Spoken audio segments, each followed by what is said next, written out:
Good morning, everyone. My name's Mike Gordon. As Amber said, I have been with Crestwood 7.5 years. My background, just so you know, is I'm a CPA. I was in public accounting for 15 years, and I've been on this side for 20. And I have the predecessor to Management Reporter was a product called FRX, and I used to teach the curriculum on that. They had a 2-day beginner and 2-day advanced class, and I've been working with Management Reporter since it came out. When it initially came out, I think it gave me some gray hairs because of all the bugs Microsoft had in it, but that's a long time ago. So with that, I'm going to bring up Management Reporter. You will have an icon like this that says Report Designer. That is Management Reporter. There's also a library viewer, which we will talk about a little bit, a report viewer, a little different icon. So when you open it up, you will come into this and you will see. So we have a mix of people today. So for those of you that have been working with this a while, bear with me. I will get to something pertinent at some point for you. We have report definitions, rows, columns, and reporting tree definitions. So rows are typically the accounts. So if I go to row definitions and pull up, we'll see what's out here. Balance sheet. So you will see that I have my accounts here and I have a bunch of different things. So we're going to go over several things in rows. We'll look at columns, trees, and then the report definitions, how it all ties together. I will also talk a little bit about report groups, schedules, and security. So first, let's talk about this. I usually almost always leave a description, which tells it to do a blank row at the beginning row. Then this happens to be centered. So we have a whole bunch of codes here underneath here. The ones you will use the most are total and complex calculation and description. So we're going to leave that. That just says assets is centered in bold. You also have the full array of Microsoft fonts here. So this is using Microsoft Sans, which is their default in 8.25. But I also can highlight things, right? So now that's in yellow. I could say, you know what? I want that font to be way bigger. And I don't like Microsoft Sans. Maybe I want Calibri. So you have a full range of fonts available there. Then we also have the individual rows here. So there's a row code number, which is important because those are used in formulas. I'm just going to right click and insert a row. And I'm going to show you that if I added this same account, so if I went in and I said 1205, I could actually drill all the way into it if I wanted and see what it was. So it's sales discounts available. And if I hit that, it'll automatically fill in the description. If I have multiple accounts, it will not fill in the description because it doesn't know what to put there. I also have this neat little function that I like to use when designing. If I go under Edit, called Renumber Rows, and I usually just let it increment by 30 at whatever the starting is, and that kind of keeps everything in sync row-wise, jumping by 30. I'm going to delete that row because we really don't need it, and edit and renumber again. And then I also can do ranges. So if I go in here, I have a range of accounts. And this is going from 1100 to 1199. And that's how it winds up looking, is with the colon. And I could do two ranges like I did here. So I said, give me 1220 to 1250, and also I need 1270 to 1279. I also can subtract. So there's an operator here. Let's see what else. This is just two separate accounts. I probably could have done a range if I go and look it up. And I could scroll down here, or I could go back to the top and I could type 1-4 and it'll bring me in that general area. So there was nothing between those two. So I just as easily could have used a range. Then you'll notice there's an underscore here. So those underscore amounts, and there's an underscore and a double underscore. There's also some lines. You can put boxes around things. There's also some sorting features. I'm going to put that back to a single underscore the amount. And then here I came in and typed, this is, really should be current assets.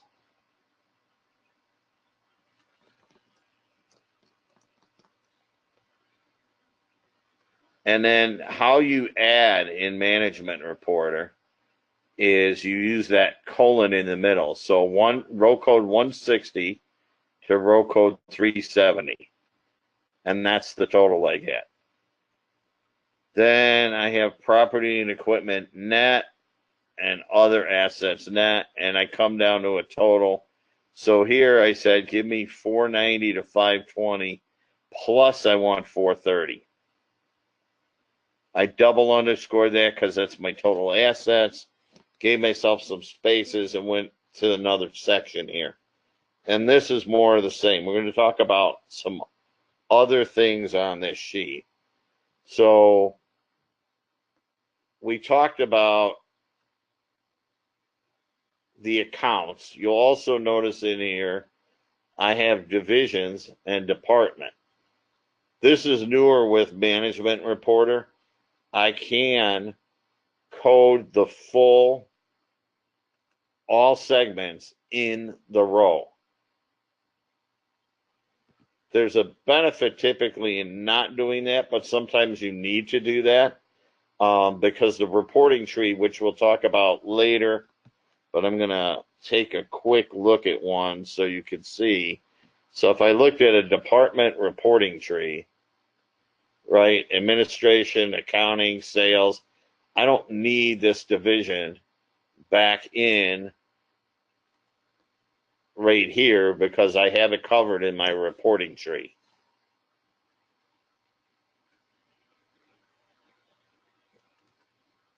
If by chance you go and you use all of these, there's a hierarchy that's important in Management Reporter.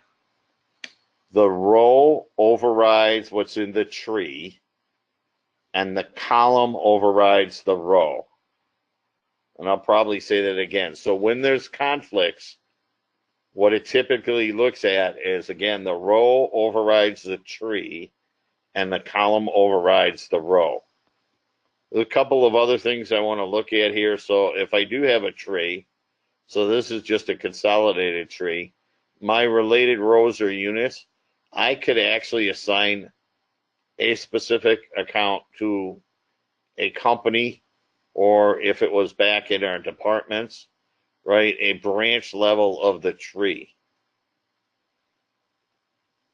Our format and override section here, currency, numeric, percentage, custom. I see that used more on percentage on the income statement or P&L side. Normal balance. You'll notice when we get down to accounts payable, there's a C. This is how it keeps track of the signs. If the normal balance is a credit, and there's a credit in this account, so accounts payable, it will not print with parentheses around it. So that's how it kind of keeps track of things. Print control. I can make a row non-printing. I can make a row have a currency format. And this starts getting into if you have trees and some other things.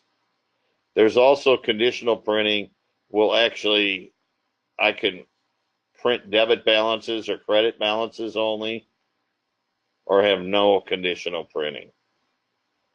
Column restriction. I can tell it what column I want it to print in. And row modifier. Row modifier would be like if I wanted a beginning balance or a year-to-date balance. Most of the time, those would be modifiers that I would use. And then a book code would be like, is this actual? Is this budget? And then if I had an attribute, there's a bunch of different attributes which come from your GL. That gets a little more advanced and not something we're going to touch on much today other than to know it's there. The other thing you have is this link right here. Up where this little chain is next to the lock, that's row links. So if you look, we only have one. So I have financial and dimensions. I also could have an external worksheet, financial dimensions in a worksheet. So what I see a lot is if I came here and said new, we're going to do F2, and it could be another company, and you'll see there's a second link here now.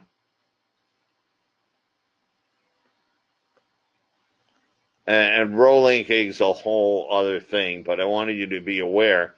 I could have different things that I pull from. There may be a reason that I need it.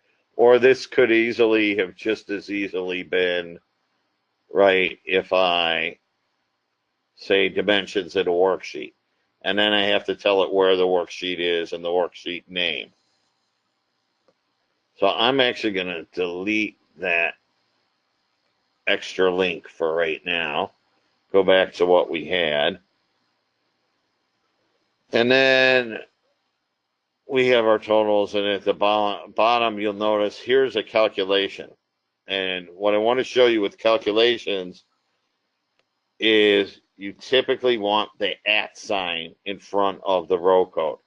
Specifically with division and multiplication, if you do not have the @ sign in front of the row code, it will take it literally and it'll like add 1210 and 1480 and give you 2690 as the amount on that line, which is not correct.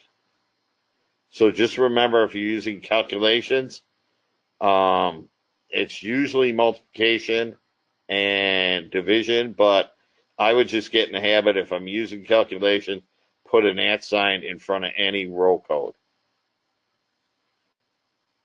That's what I initially want to cover about rows. Let's talk about columns. So columns, here's a typical column, except for the base row part, which I will see. Let's see one other thing. If I have a CBR, I do. So one of the ways, we'll switch to the P&L for a second. One of the ways to get percents in Management Reporter is this change base row.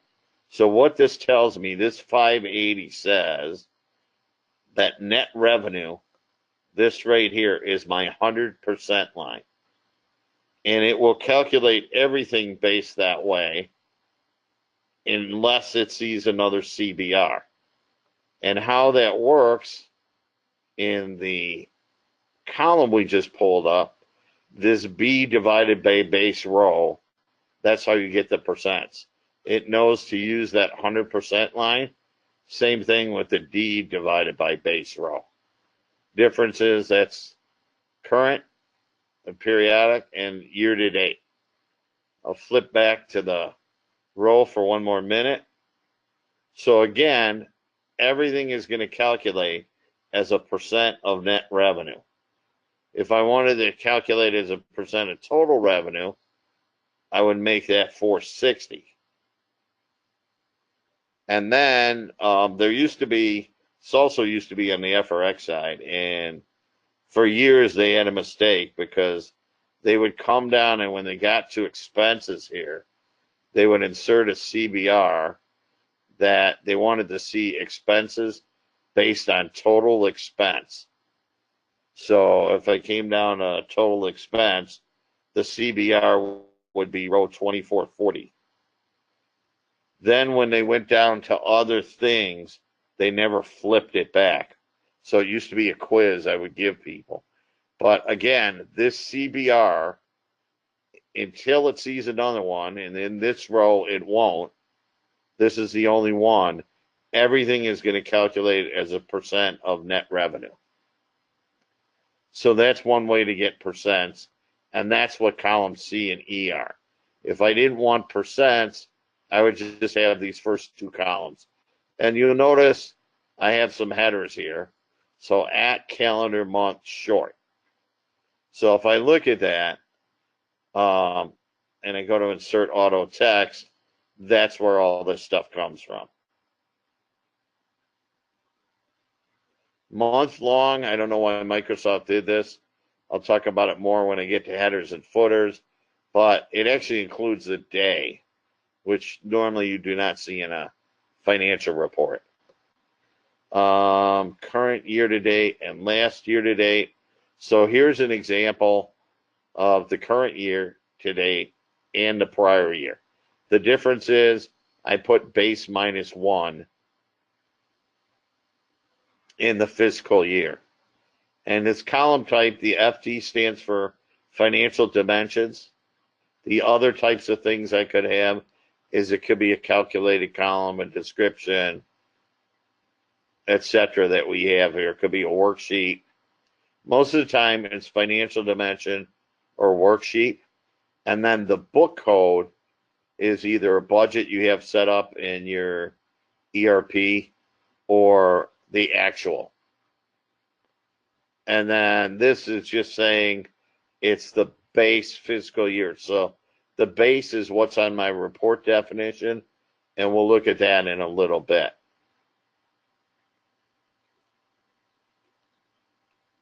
That's initially what I'm going to show you about columns, then reporting trees. So let's talk about our reporting tree. So I'm not sure, there's a segment that's blank there. I just as soon get rid of that because it probably has no data. But you'll see I have most of my divisions or departments are named. That's coming from the GL. And I can have virtual roll-ups. That's one of the things I want you to know about trees. So what do I mean by a virtual roll-up? Well, I can insert something here and say, I'm going to insert a reporting unit.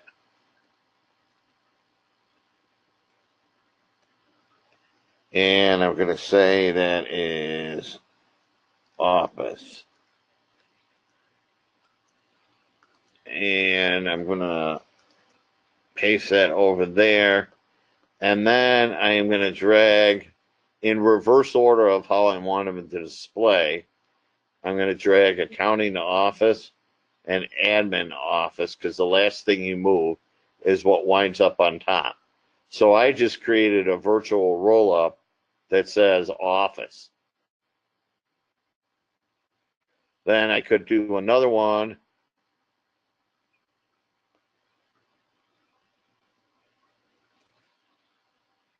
And we'll do one that's just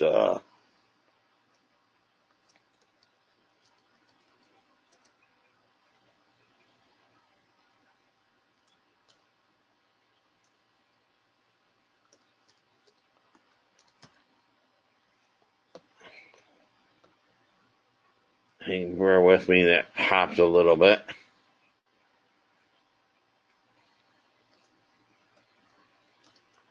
So service and consulting, and I can say, you know what, I want to see those two combined.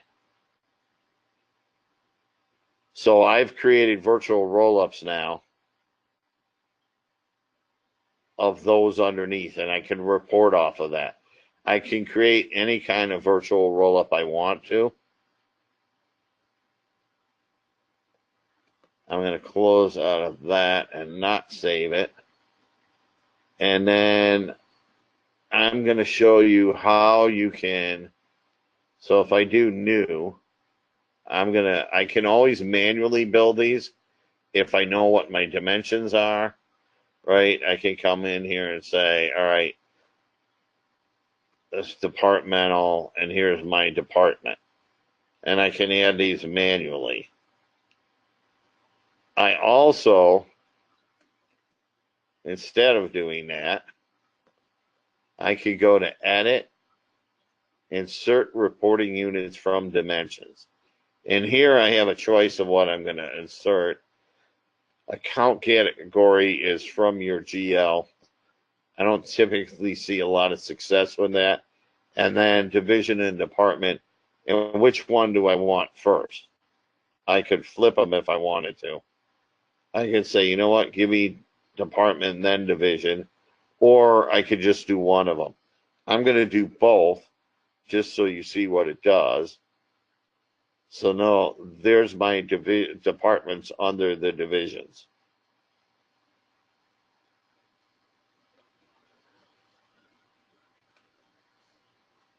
If I do it the other way,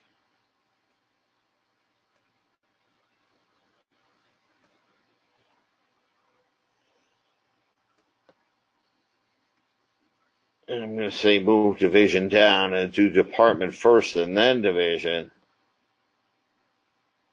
you'll now see how it changes that tree. There's also, and the power of the tree we'll look at when we run a report with the tree. There's also a way to do that with the rows. So they said I wanted a new row. I could come in, edit, and insert rows from dimensions. And I could give it a range or not give it a range. I'm going to say, give me 1,000.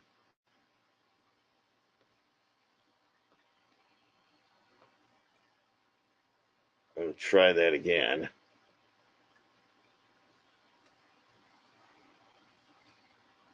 So I'm going to say that is 1. That's interesting. The minute I hit that. So what I was trying to do is type in a range that we could get all this stuff. But you'll see what it does is it does pull everything in for you. And that's mainly what I wanted to show you.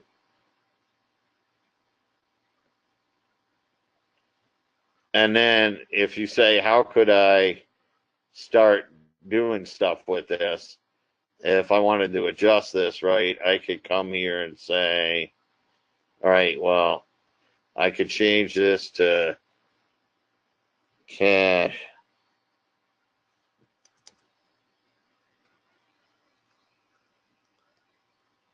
And I could say, right, give me account 1100 to 1199.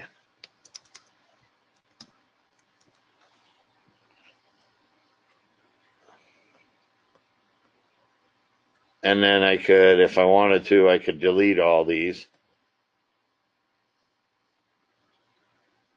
Or I could leave the detail and not have that first line and come down here and insert 2 rows.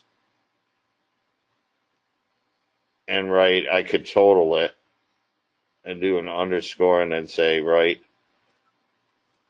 total, and right, cash would be 130 to 490, and I could say total cash.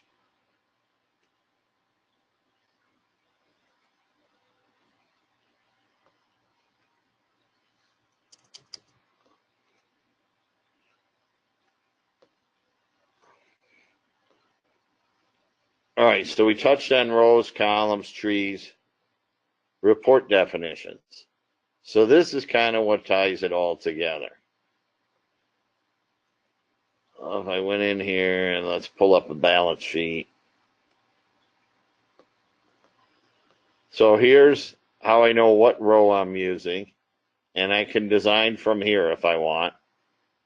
That's the row we looked at, and then that's one of the columns we looked at. And if I'm going to go grab the other report, because I have a tree here. And this just happens to be a company tree, it looks like, with some eliminations. But if I run this, I'm going to actually run it on department. If I generate this and select all,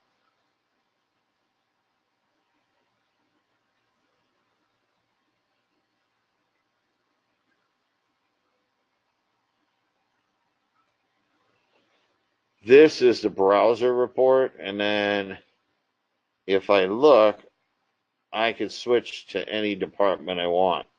If I just want to look at accounting, now you see how the numbers changed. I can go back to a summary of all units. I can drill down from here. So now I drill down to the account level. And now I actually drill down to the GL detail level with the transactions that are entered in your GL detail. I also can download this to the library or Excel. I also, if I change the way I run this, originally that browser was going to have a lot more development. Microsoft stopped developing it. So a lot of times I like to run straight to the report viewer. I'll just generate that again real quick and show you the difference on the report viewer.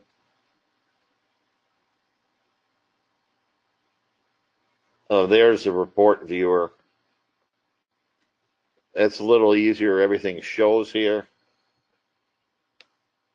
if I want to look at stuff. And I'll leave that up because we're going to talk a little bit more about that.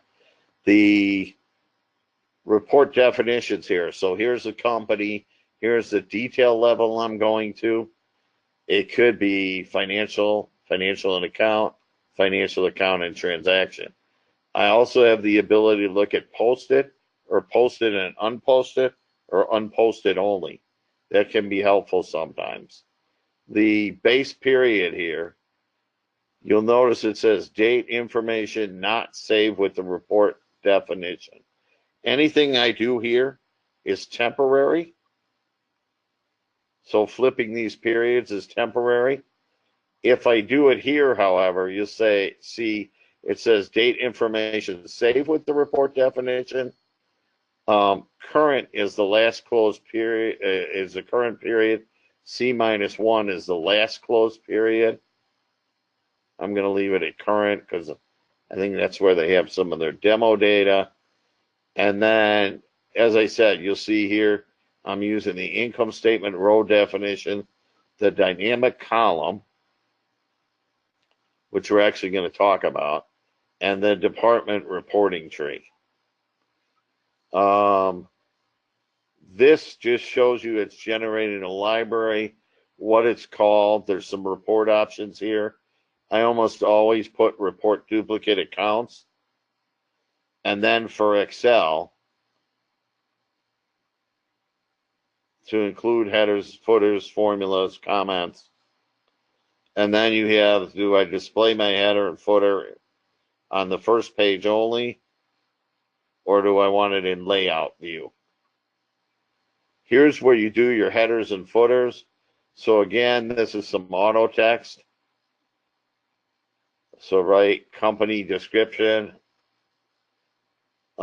This date long, always I hit F2 on my keyboard and go and change that to short because long includes the day of the week. My keyboard's hopping around on me, so we're gonna not save anything here. The other things I have here are I can put a page number. So I can come down here. Normally I'll come over here and say this is page of however many pages. Down here in the footer, I'll also put date and time. So current system date and then current system time. So that's the date and time it was printed. Right here, you can actually put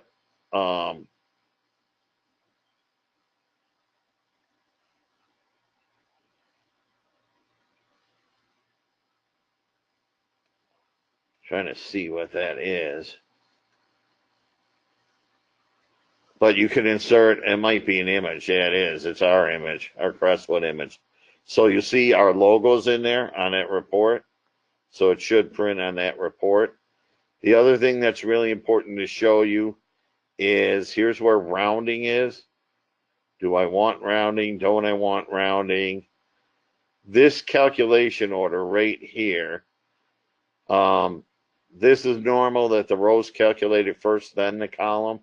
There are certain instances, like on a cash flow, where I need the column calculated first or it won't work. That's where you would flip that. This is the processing ordering calculations. I have had to change those sometimes. It's getting a little more complex. The other thing that I want you to know is this other button right here. When they first came out with this, I'm looking at all this and I'm like, okay, what did you guys do with the margins? Here's where the margins are and whether it's portrait or landscape. And there's some other additional options on there. So that's something to be aware of. If we go back to the report, you'll see that's the logo I was talking about. So that's how you can get your logo on a report. Back to this, I'm going to cover a couple of other things, but I want to mention report groups. So report groups, if I go to month end, so I have a balance sheet and income statement and a cash flow. I can run this in a group. I also, and if I look what was last generated, you'll see it was generated to the browser and not the library, and how each one of those is there. And all I did was hit the button next to generate. That was the last previously generated report. And then if I come into report schedules, I actually can automatically schedule something to run. So that month-end reports, I could schedule it to run. This was only set to run one time. The problem with scheduling is most accounting and finance groups never close the financials where you would actually want to run it necessarily at the same time. But you have daily, weekly, monthly, yearly, every weekday. You get to set the time. Security, you want to cover briefly. So security, there are different levels. So if I come in here, I'll pick on Melissa for anyone that knows her, right? I can just be a viewer. So I just see reports. I can be a generator, which means I can run reports. A designer, which I can do most things. Or an administrator, in which I can do everything. I want to really quick check my agenda. So accounts, we talked about multiple links. The columns we're going to look at in a second. We talked about virtual roll-ups. So I want to look at a couple of things with the columns, and then we'll talk about the library viewer. We talked about the report definitions. Yeah, so, okay. So columns, going back to my columns.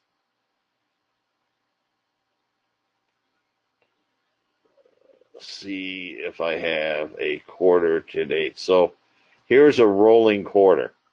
And what we did here is we created a fill column with a little bit of space in between them.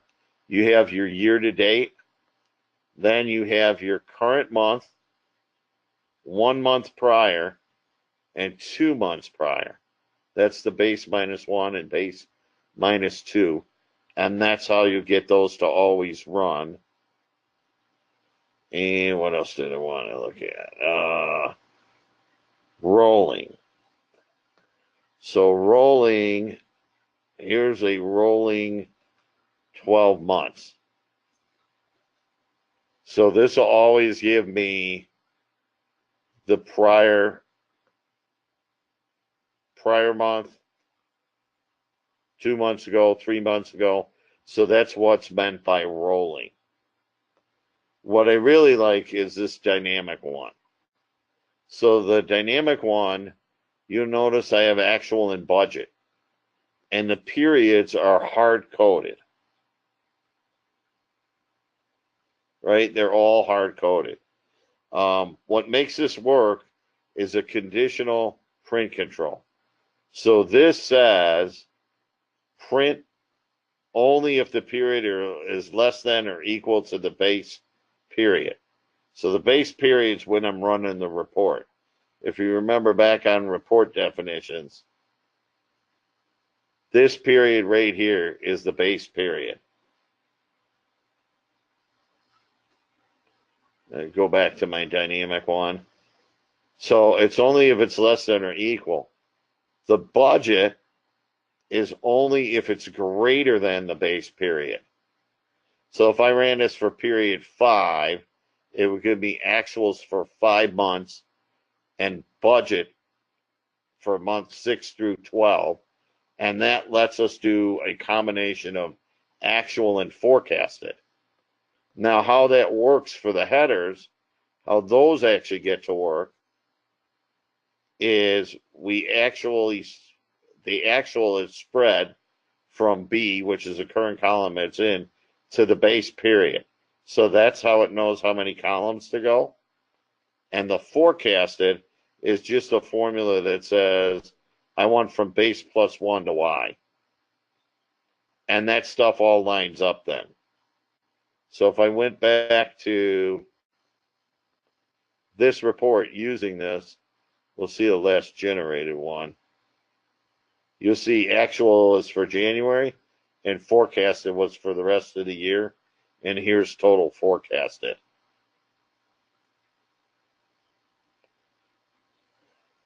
So there's other things, but I want to cover the viewer a little bit and leave some time for questions. There's a lot. I could talk for hours about Management Reporter. It's a pretty good little reporting tool. It can't do everything, but it can do most things. So let's talk about the viewer.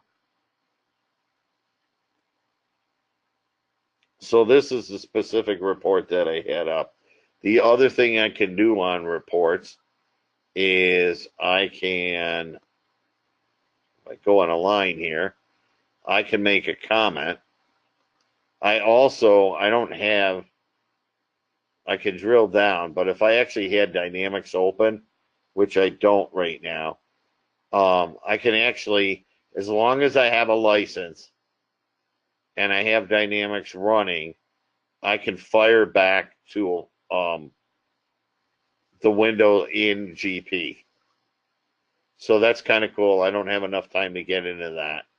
I also can make comments, which it's grayed out because I'm probably one too far. So I could comment here and say, please explain amount. And if I save that, not only is it an upper right with a date, but if I came back in this report after getting out of it, you would have that little folder there saying that I have a comment. The other thing that I want to show you real quick is every report. So I'm going to order them by date, which is what I just ran. Every report, every time you run it, it saves a version. Where this is helpful sometimes is if I just made a bunch of changes in Designer and now it doesn't look right and I want to look at the old report, it's still out here. This also, if you have a ton of data in reports, might need to be something that's purged at some point for some of the old reports. The other thing I can do here is I can create folders. I have some clients that have their executives look at this. So I could say, you know what, this is operations, whatever reason they look at stuff, and this is, and do a new folder under that, 2019, we'll say FY 2019.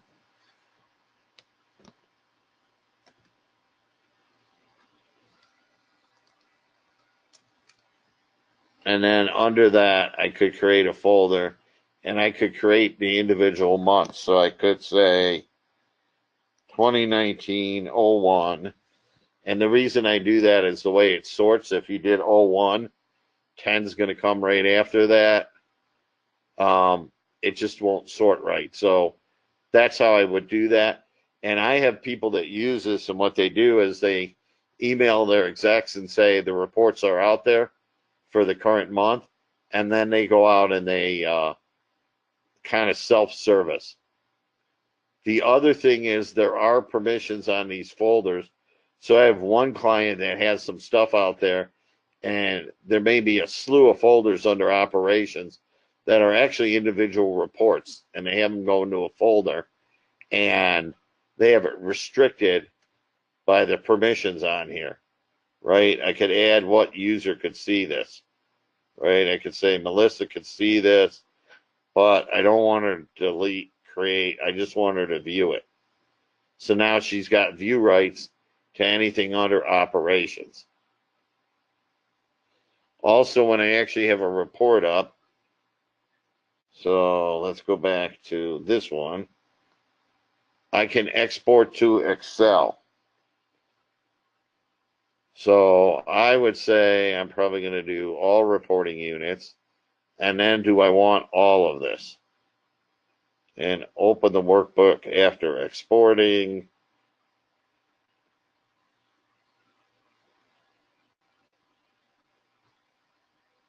And we'll see how much of this I get. So now it's got my logo there too. But if you notice, this first tab is financial. It has an F after it. This is the actual accounts. So this lists the accounts. Financial and account. So here's my actual accounts. And then here's my tran detail that we were looking at. So it'll export in this type of format.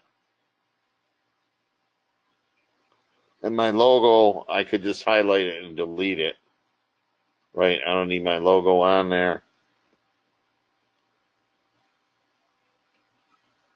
And now, at least for that 100, I have, there's my financial, there's my account detail, right? There's accounts, and there's my tran detail.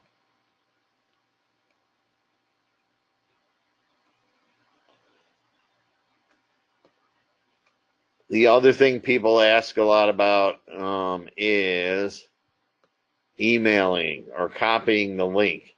It's only a link back to this report library. It's not like you can open it up from the email. It'll link back to this. And anyone can get to this report viewer as long as they're like VPN or behind a firewall. You can get to the report viewer. You also could print from here. The other thing I could do that I want to show you is, if I wanted to, I could add external files. So this is any kind of Word document, HTML document, Excel, PDF. So if you had instructions out here, you could kind of create a report book. And there's one last thing I want to cover on the designer side. So here's where my companies are. If I had multiple companies. And here's something called building blocks. Now I only have one group. That's our report definitions. If I ever make major changes, the best way to back this up, besides the database, is to come in here. I can select all again, columns. It'll pick the ones that are assigned to a definition, and then I can export, and I can export like this, MR backup, and I can call it, right, 0313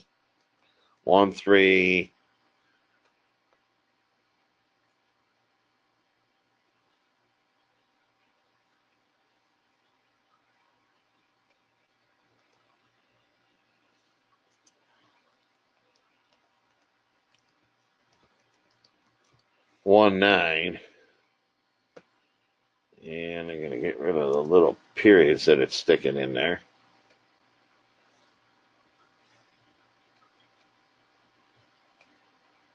And it now exported everything. If I want to import, I could look at either one of these, but I'll open the one I just had, and I can import any one thing or everything. That's really good if I just, before I did a bunch of design work that I wasn't sure where it was going to go, if I back this all up, I could just get back to where I was if I really messed up. With that said, I'm going to open it up to if there's any questions. There's about 10 minutes left, so I wanted to leave some time for questions. Amber, do we have any questions? Yeah, we do have one for now. It says, can MR tell you if you have duplicated an account number in a sum or a single ledger number? Yes. So under tools, so the duplicate report would be when I showed you back on report definitions. As long as you check report duplicate accounts, it will have another tab on the report here where I have view. This duplicate accounts, which is grayed out, won't be grayed out if you have any. There's also one thing that I didn't show you, which is missing accounts. There's actually a tool here. If I go to missing account analysis, this will show by building block.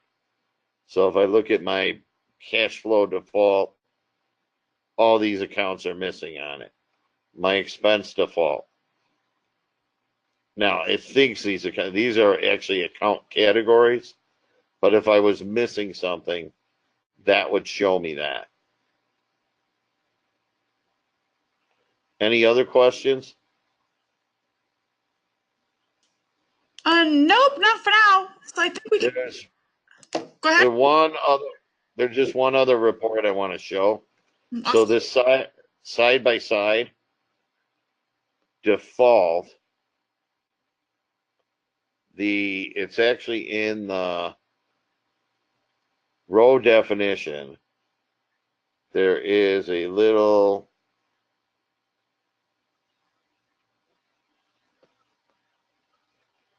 format code right here that inserted a column break, so everything else will print. The liabilities will print in a second column. That was it. Now I covered everything I wanted to. Thanks for watching. To learn more about our products, visit www.crestwood.com. Hope to see you there soon.